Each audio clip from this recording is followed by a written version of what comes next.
That was a little unnecessary, but well, welcome back to the channel. So as of recently, it's no secret I've very much been into N-Scale, specifically the Bachmann N-Scale Thomas & Friends range, and I've kind of modified some of the models I've had and that you guys have seen in videos recently, and I've been asked kind of frequently how I modified these engines and what exactly I've done to make mine kind of special, or different, or more accurate to the characters they're supposed to be. Like James here, he's actually the one I most recently redid. I had to get him a new chassis. But yeah, here he is, and I've really not done a lot to him. You can really upgrade these models very simply, but we're not just talking about James today. No, I figure we're keeping it in line with the big engines.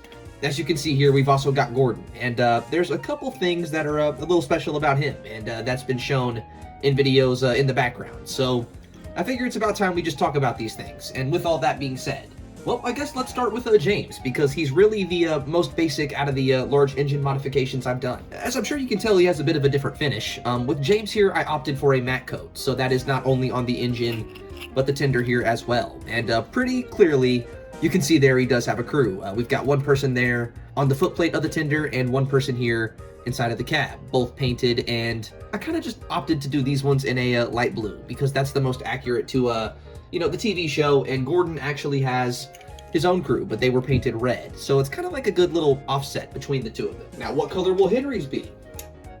I haven't got that far yet. Now, besides the addition of a new crew, we also have a new and a classic series face, which is, I believe, made by Rexecutions, and this one should have been printed by Trainstorm quite a while ago, but I recently pulled it back out and repainted it. I think it looks a lot more Thomas and the Magic Railroad now, and yes, black wheels there on the bottom of the chassis. These do come in a dark gray, but to me, it's still kind of noticeable how they're not, well, painted, so I kind of went ahead and did that myself. And, I don't know, an instant upgrade, if you ask me. There's really not a lot that I did here, but instantly a better model just like that. And believe it or not, there's still plenty I could do. Like, I still have the temptation to give him a 3D printed whistle, or one that actually protrudes from the top of the cab there, and that's not molded. That shouldn't be a hard job. That might be something I do very soon. You could add extra detail, like a lamp on the front, or maybe one on the back of the tender. But yeah, as you can see here, these models look not only pretty good when you buy them, but if you really want to make them accurate or more so, it's not a hard job. I did this in probably a night. Alright, moving on from James though. Again, he was the most basic. Let's talk about Gordon, who, again, really doesn't have a whole lot done to him.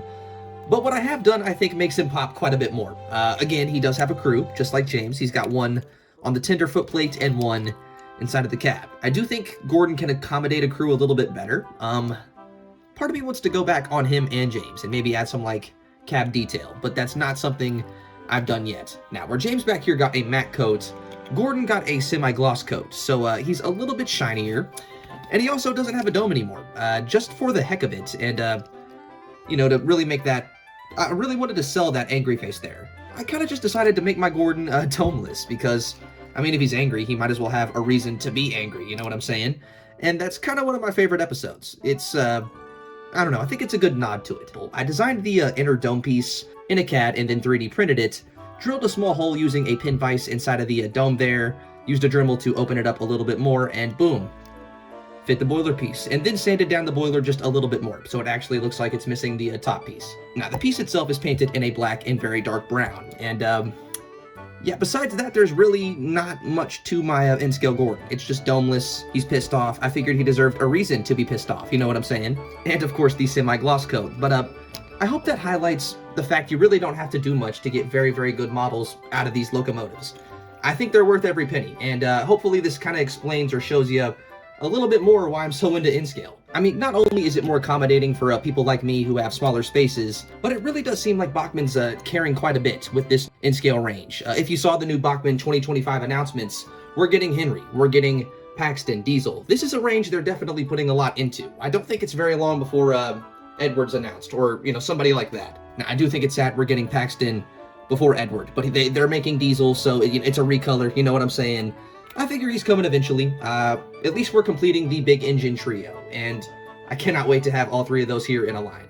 And it's also kind of fitting that, I mean, who else should have a smile besides James? He does have an iconic pissed off face, but it is what it is. And ladies and gentlemen, those are my modified big engines. This video was a bit of a mess. I'm not sorry about it though. You chose to watch it.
Either subscribe, donate, or get the fuck out.